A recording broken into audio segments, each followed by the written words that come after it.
ओम नमो भगवते वासुदेवाय। नमस्कार प्रिय बंधुगण, आज आम श्रीमद् भगवत गीतार द्वितीय अध्याय श्रवण करवा। कथारे अच्छी रुच न रुच खा पिता, बुझ न बुझ पढ़ गीता। तेबे यही गीता पठन बा श्रवण माध्यम आम मोक्ष प्राप्ति पाइपर। तेणु आम श्रीमद् भगवत गीतार द्वितीय अध्याय श्रवण करवा।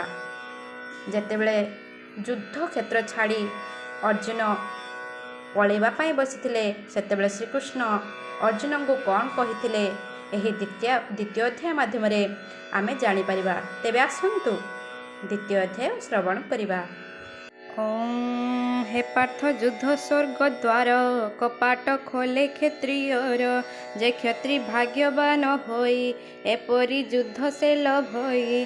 तू जदि धर्म युद्ध छाड़ी, व्याकुल हेबु मोहे पड़ी। तेबे तो स्वधर्म नाशने, कीर्ति हराई अकारणे। परम पातक लभिबु, कि सुख तहु तू पाइबु। हे पार्थ, अजाचित भावे अनर्गल स्वर्ग द्वारा फिटिथिला परी एही युद्ध उपस्थित होइअछि। एतादृश युद्ध को भाग्यवान क्षत्रिय माने लाभ करती, अर्थात एपरी धर्मयुद्ध क्षत्रिय मानंकु मिलिबा दुर्लभ। जेबे तुम्भे एही धर्मयुद्ध न करिबो, ताहेले निजर क्षत्रिय धर्म एवं कीर्ति समूह लुप्त करी पाप भागी हेबो। सकल प्राणी चिरदिन, अकीर्ति घोषिबे टिपुण। शुण हे वीर मन देई, जे सम्मानित होई थाई। अकीर्ति अटई ताहार, मरण ठारू दुःखतर। संसारे वीर माने जेते, सम्मान करुछंती तोते। सेमानंकर लघु भाव, तो प्रति निश्चय होइब। देखाई आत्मीयतापण, प्राण भୟରେ छाड़ू रण। ए भाव महारथींकर, आसीब तो प्रति मुकर। हे अर्जुन, युद्ध न कले सकल प्राणी तुम्भर चिरस्थायी अकीर्ति घोषणा करिवे। सम्मानित व्यक्तिर जेबे अकीर्ति घोषणा हुए, तेबे ताहा मरण ठारू बଳି पड़े। महारथी माने तुम्भंकु प्राण भୟରେ युद्ध न कले बोली मने करिवे। जेउ माने तुम्भंकु बहुत आदर करुथिले, एबे सेही मानंक साक्षातरे लघुताकु पाई परिबो। तोहर शत्रु माने पुणी, का पुरुषरे तोते गणी। निंदिबे सामर्थ्य को हसी, कुवाक्य कहिबे विशेषी। ताठारु दुख किस अछि, कहरे वीर सभ्य साची। होइले युद्धरे निहत, भोगिबु स्वर्ग एहा सत्य। जदि बा करू जय लाभ, तेबे भोगिबु मही सर्व। तेणु हे कुंतीर नंदन, छाड़िण ए मोह अज्ञान। युद्ध को करी दृढ़ व्रत, सतर हुओ तू जाग्रत। तुम्भर शत्रु माने तुम्भर सामर्थ्य को निंदा करी नाना प्रकार अबाच्य वचन कहिबे। तहिरु अधिक होई दुख आ कौन अछि। हे कुंती सुत, तुम्भे युद्धरे निहत हेले स्वर्गपद लाभ करिब, अथवा शत्रु मानंकु जिणिले पृथ्वी भोग करिब। अतएव युद्ध करने निश्चय करि उठ। सुख दुख ओ लाभ हानि, जय ओ पराजय पुणी। एसबु करी समज्ञान, करी तु स्वधर्म पालन। युद्ध करिले कदाचिते, पापटी न छुईब तोते। ए सांख्य जोग विषय रे, जाहा कहिली पार्थ तोरे। शुणिण ए तत्व वचन, ज्ञान न आसे जेबे पुण। सुख दुख लाभ हानि जय ओ पराजय एमानंकु समान विचार करी युद्ध कर। एपरि कले तुम्हे पापभागी हेब नाही। अर्थात सुख दुखादि अभिलाष छाड़ी धर्म बुद्धि द्वारा क्षत्रिय धर्म रे प्रभृत होई युद्ध कले तुम्भर पाप हेब नाही। हे पार्थ, तुम्भंकु सांख्य तत्व विषय रे, परमार्थ ज्ञान तत्व विषय रे अनेक कथा कहिले। तुम्भर तहिरे जेबे आत्मतत्व विषयक ज्ञान होई नाही, ताहेले चित्तशुद्धि द्वारा तत्वज्ञान जन्मिबा पाई संप्रति कर्मयोग विषय रे किछि कहुअछि, श्रवण कर। एहा जानिले कर्मजनित संसार बंधनरु मुक्ति लाभ करिब। तेबे तो चित्त शुद्धि पाई कर्मयोग मु कहिबई जाणिण कर्मयोग सार मुक्त होइब आत्मा तोर निष्काम कर्मयोग सार आरंभ विनाश एहार किंबा प्रारब्ध निष्फलता न थाए जाण शत्रु जेता ए कर्म साधन रे पूर्ण न हुए पाप अबा विघ्न ए धर्म स्वल्प पालन रे संसार भय जाए दूरे ଏହି ନିଷ୍କାମ କର୍ମଯୋଗର ଆରମ୍ଭ ବିଫଳ ହୁଏ ନାହିଁ। ଏଥିରେ ପାପ ହୁଏ ନାହିଁ କି କୌଣସି ବାଧାବିଘ୍ନ ଘଟେ ନାହିଁ। ଏହି ଧର୍ମରୁ ଅଳ୍ପମାତ୍ର ଅନୁଷ୍ଠିତ ହେଲେ ସେ ସଂସାର ରୂପ ମହାଭୟରୁ କର୍ତ୍ତାକୁ ପରିତ୍ରାଣ କରେ। ହେ କୁରୁନନ୍ଦନ, ଯେଉଁମାନେ ଏହି ନିଷ୍କାମ କର୍ମଯୋଗରେ ବୁଦ୍ଧିକୁ ଏକାଗ୍ର ଭାବେ ରଖି କେବଳ ମୁକ୍ତି ପାଇବା ମାନସରେ ଈଶ୍ୱରଙ୍କଠାରେ ଚିତ୍ତବୃତ୍ତି ଅର୍ପଣ କରନ୍ତି ସେମାନଙ୍କୁ ଏକବୁଦ୍ଧି ବୋଲାଯାଏ। ଶୁଣ କୌନ୍ତେୟ ମନ ଦେଇ ନିଷ୍କାମ କର୍ମ ଯେ କରଇ ମୁକ୍ତିକୁ କରି ଦୃଢ଼ ବ୍ରତ ଈଶ୍ୱରେ ରଖିଥାଏ ଚିତ୍ତ ତେଣୁ ତାହାର ବୁଦ୍ଧି ପୂର୍ଣ୍ଣ ଏକ ଈଶ୍ୱରେ ରଖେ ଧ୍ୟାନ ସକାମ କର୍ମେ ଦେଇ ମନ ସଂସାରେ ଭ୍ରମେ ଯେଉଁ ଜନ ଅନେକ କାମନା ମଧ୍ୟରେ ସ୍ଥିରତା ନର ହୋଇ ତାରେ ଭ୍ରମଇ ଇତସ୍ତତ ହୋଇ ଈଶ୍ୱର ପ୍ରାପ୍ତି ତାର ନାହିଁ ବେଦବାଦରେ ଦେଇ ମନ ସଂସାରେ ଯେ ମୂଢ଼ ଅଜ୍ଞାନ କର୍ମ ଫଳରେ ହୋଇ ରତ ଅନ୍ୟ ଜ୍ଞାତବ୍ୟ ନାହିଁ ଭାବ। କିନ୍ତୁ ସକାମ ବ୍ୟକ୍ତିମାନଙ୍କର ନାନାବିଧ କାମନା ଥିବାରୁ ଅସଂଖ୍ୟ କର୍ମଫଳ ଭେଦରେ ସେମାନଙ୍କର ବୁଦ୍ଧି ଅନନ୍ତ ଓ ବହୁବିଧ ହୋଇଥାଏ ଅର୍ଥାତ୍ ସକାମ ବ୍ୟକ୍ତି ଈଶ୍ୱରଙ୍କୁ ପାଇପାରେ ନାହିଁ। ହେ ପାର୍ଥ, ଯେଉଁ ଅପଣ୍ଡିତ ବ୍ୟକ୍ତିମାନେ କର୍ମଫଳରେ ପ୍ରଶଂସାବାଚକ ବେଦ ବଚନରେ ଆସକ୍ତ ହୋଇ ଏହାଠାରୁ ଭିନ୍ନ ଆଉ କିଛି ଜ୍ଞାତବ୍ୟ ବିଷୟ ନାହିଁ ବୋଲି କହନ୍ତି, ସେହି ସ୍ୱର୍ଗ ଭୋଗବିଳାସୀ କାମନା ପରାୟଣ ମୂଢ଼ ବ୍ୟକ୍ତିମାନେ ଜନ୍ମ କର୍ମ ଓ କର୍ମଫଳଦାୟକ ଭୋଗୈଶ୍ୱର୍ଯ୍ୟରେ ସାଧକ ଏବଂ ନାନା ପ୍ରକାର କର୍ମ ବିଶେଷରେ ସେସବୁ ଶ୍ରୁତି ସୁଖର ବାକ୍ୟ କହନ୍ତି ତହିଁରେ ଅପହୃତ ଚିତ୍ତ ଭୋଗୈଶ୍ୱର୍ଯ୍ୟରେ ନିତାନ୍ତ ଆସକ୍ତ ବ୍ୟକ୍ତି ଗଣର କାର୍ଯ୍ୟ ନିଶ୍ଚୟକାରଣୀୟ ବୁଦ୍ଧି ସୁସ୍ଥିର ହୋଇ ରହିପାରେ ନାହିଁ। ପୋଷଣ କରନ୍ତି ମନରେ ସେ ମୂଢ଼ ପଡ଼ିଣ ମୋହରେ ଭୋଗବିଳାସ କାମୀ ହୋଇ ଭୋଗ ଐଶ୍ୱର୍ଯ୍ୟ ମନ ଦେଇ ବିବିଧ କ୍ରିୟାରେ ଲାଗନ୍ତି ଚିତ୍ତକୁ ସେଥିରେ ଭୁଲାନ୍ତି। ହେ ପାର୍ଥ, ଶୁଣ ଦେଇ ମନ ସେହି ସକାମ ବ୍ୟକ୍ତିଗଣ କେବେ ହେଁ ଏକାଗ୍ର ଚିତ୍ତରେ ନଥାନ୍ତି ଈଶ୍ୱରଙ୍କଠାରେ। ଶୁଣ ଅର୍ଜୁନ ମନ ଦେଇ ସତ୍ୱର ଯେ କାମ ଏହି ସଦା ତ୍ରିଗୁଣ ବିଷୟକ ବେଦବାଦୀ ଯେ ମୂଢ଼ ଲୋକ ସକାମ କର୍ମେ ଦେଇ ମନ ବେଦକୁ କରନ୍ତି ଗ୍ରହଣ ତେଣୁ ତୁ ନିଷ୍କାମ ହୋଇଣ କର୍ମ ସାଧନେ ଦିଅ ମନ। ହେ ଅର୍ଜୁନ, ବେଦମାନେ କର୍ମଫଳ ସମ୍ବନ୍ଧ ପ୍ରତିପାଦକ ଅର୍ଥାତ୍ ଯେଉଁମାନେ କାମନାପରାୟଣ ସେମାନଙ୍କର ସୁଖ ଲାଭ ହେବା ପାଇଁ କର୍ମ କରିବାକୁ ବେଦମାନ କହିଅଛନ୍ତି, କିନ୍ତୁ ମୁଁ କହୁଅଛି ତୁମ୍ଭେ ନିଷ୍କାମ ହୁଅ। ତହିଁର ଉପାୟ ଏହି ଯେ କର୍ମଫଳରେ ଆକାଙ୍କ୍ଷା ନ ରଖି ଶୀତୋଷ୍ଣ ସୁଖ ଦୁଃଖ ପ୍ରଭୃତି ସାଂସାରିକ ଦ୍ୱନ୍ଦ୍ୱରୁ ମୁକ୍ତ ହୋଇ ସର୍ବଦା ଧୈର୍ଯ୍ୟଶାଳୀ ହୁଅ ଓ ଅପ୍ରାପ୍ତ ବସ୍ତୁ ଯେ ଯୋଗ ପ୍ରାପ୍ତ ବସ୍ତୁର ଭଷଣ ଯେ କ୍ଷମ ଏ ଦୁଇରେ ଯତ୍ନହୀନ ହୁଅ। କୌଣସି ବିଷୟରେ ଆସକ୍ତି ରଖ ନାହିଁ। ଶୀତୋଷ୍ଣ ସୁଖ ଦୁଃଖ ଆଦି ସଂସାର ଦ୍ୱନ୍ଦ୍ୱ ମୋହ ଛେଦି ଛାଡ଼ି ସକାମ ଯୋଗ କ୍ଷେମ ଧୀର ହୋଇଣ କର କର୍ମ ଯେମନ୍ତେ ବୁଡ଼ି ଜଳାଶये ଜଳପାନର ଅଭିପ୍ରାଏ ଯେତିକି ଜଳ ପ୍ରୟୋଜନ ପ୍ରାଣିତା କରଇ ଗ୍ରହଣ ସେପରି ସମସ୍ତ ବେଦରେ ଭ୍ରମୀଣ ବ୍ରହ୍ମଜ୍ଞ ବୃଥାରେ ଜାଣଇ ବ୍ରହ୍ମ ଅଟେ ସାର। ହେ ପାର୍ଥ, ବେଦଟି ଅସାର। ଶୁଣ ହେ ପାର୍ଥ ମହାବୀର, କର୍ମରେ ତୋର ଅଧିକାର ଫଳରେ ଅଧିକାର ନାହିଁ ତେଣୁ ତୁ ଶୁଣ ମନ ଦେଇ।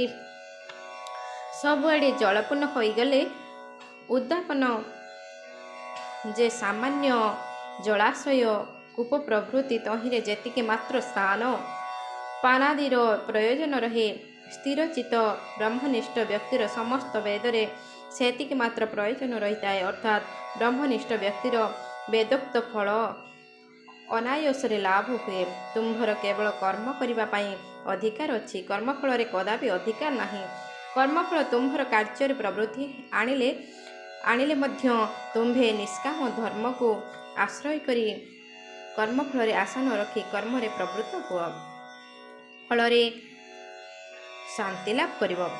ଫଳରେ ଆଶା ରଖି ତୁହି କର୍ମ କରିବା ଯୋଗ୍ୟ ନୁହେଁ।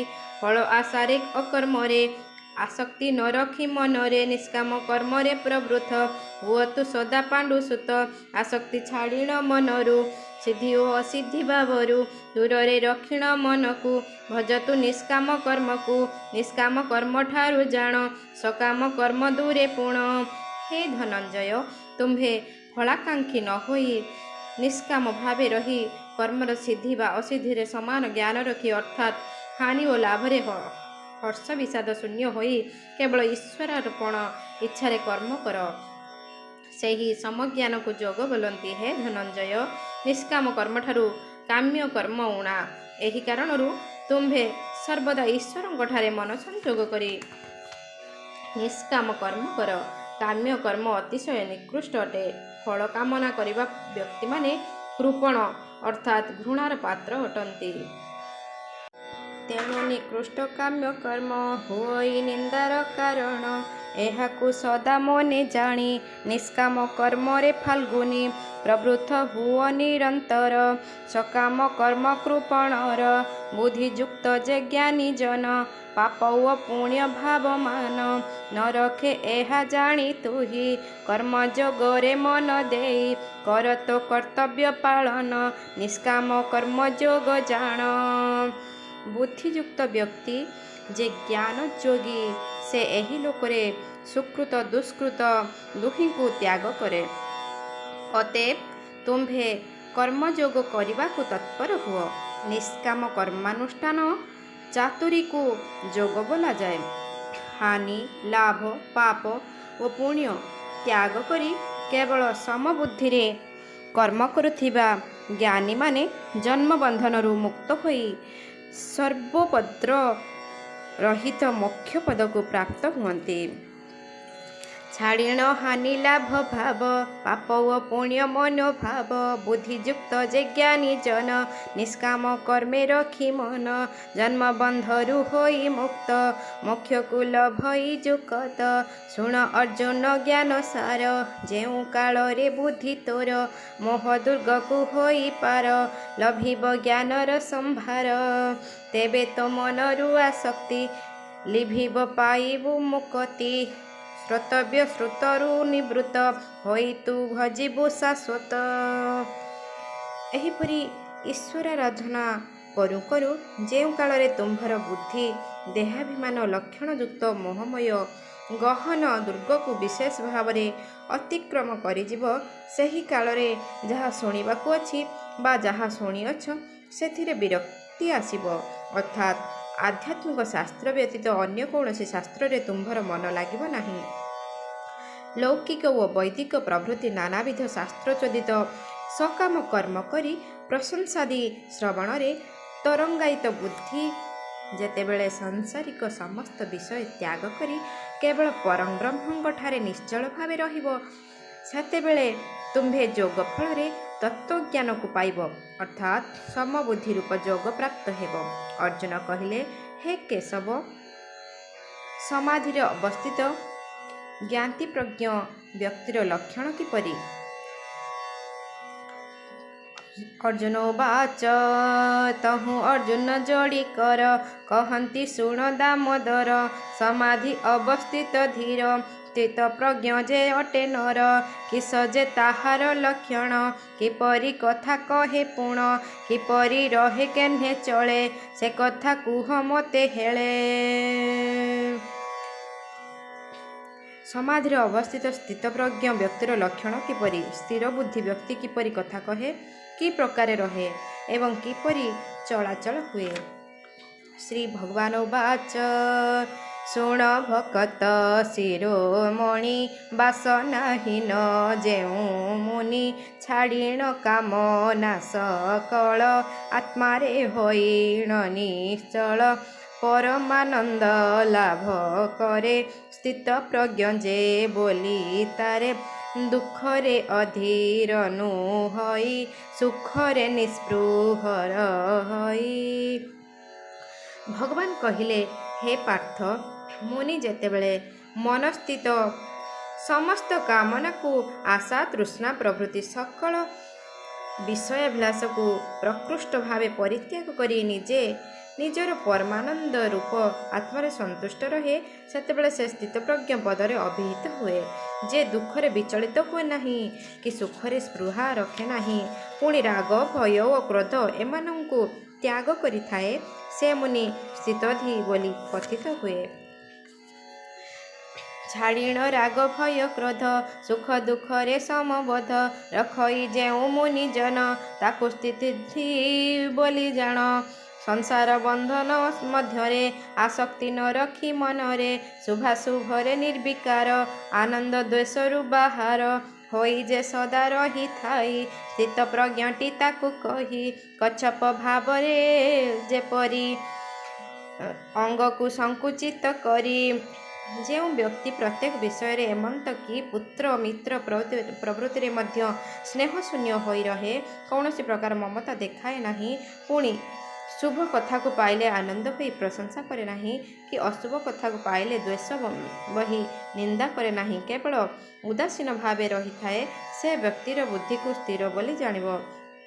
କୁର୍ମ ଯେପରି ତାହାର କରଚରଣାଦି ସମସ୍ତ ଅଙ୍ଗକୁ ନିଜ ସ୍ୱଭାବ ଦ୍ୱାରା ସଙ୍କୁଚିତ କରି ରଖେ, ସେହିପରି ମନ ଯେଉଁ କାଳରେ ଇନ୍ଦ୍ରିୟମାନଙ୍କୁ ଇନ୍ଦ୍ରିୟାର୍ଥମାନଙ୍କରୁ ଶବ୍ଦାଦି ବିଷୟମାନଙ୍କରୁ ସଂହରଣ କରି ଆତ୍ମାରେ ବିଲୀନ କରାଏ, ସେ କାଳରେ ତାହାର ପ୍ରଜ୍ଞା ପ୍ରତିଷ୍ଠିତ ହୁଏ, ବୁଦ୍ଧି ସ୍ଥିର ହୁଏ। ରୋଗ କିମ୍ବା ଉପବାସ ହେତୁ ନିରାହାର ବ୍ୟକ୍ତିର ବିଷୟମାନେ ନିର୍ବିତ ଯାଆନ୍ତି ସତ୍ୟ, କିନ୍ତୁ ତାହାର କାମନା ନିର୍ବିତ ନଥାଏ। ସ୍ଥିତପ୍ରଜ୍ଞ ବ୍ୟକ୍ତିର କାମନା ପରମାତ୍ମା ସାକ୍ଷାତ୍କାର ହେବା ହେତୁ ସ୍ୱୟଂ ନିବୃତ୍ତ ହୋଇଥାଏ। ଅତଏବ ଉପବାସାଦି ପୀଡ଼ାଜନିତ ଇନ୍ଦ୍ରିୟ ଶୈଥିଲ୍ୟ କିଛି ନୁହେଁ। ସେ ଭାବେ ଯେଉଁ ଜ୍ଞାନୀ ଜନ ସଂକୋଚି ସ୍ୱଇନ୍ଦ୍ରିୟଗଣ ଶବ୍ଦାଦି ବିଷୟରୁ ଦୂରେ ରହଇ ସଂଯମ ବଳରେ ଆତ୍ମାରେ ଯୋଗ ରଖେ ସଦା, ସ୍ଥିର ବୁଦ୍ଧି ସେ ମହାସିଦ୍ଧା। ଇନ୍ଦ୍ରିୟ ନିଗ୍ରହର ପାଇଁ ଉପବାସାଦି ଯେ କରଇ, କାମାଦି ବିଷୟ ତାହାର କ୍ଷଣିକ ଭାବେ ହୁଏ ଦୂର।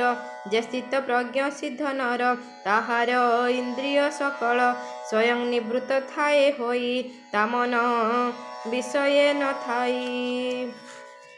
ମୋକ୍ଷ ଲାଭରେ ଚିତ୍ତ ଦେଇ ଯେ ଜନ ସଂଯମ ସାଧଇ, ଅଦମ୍ୟ ଇନ୍ଦ୍ରିୟ ସକଳ ମନକୁ ହରଇ ତାହାର, ତେଣୁ ଇନ୍ଦ୍ରିୟ ବଶ କରି ମୋଠାରେ ଚିତ୍ତ ଯୋଗ କରି, ଯେ ଜନ ମନ କରେ ସ୍ଥିର, ସେ ଅଟେ ସ୍ଥିତ ପ୍ରଜ୍ଞ ନର।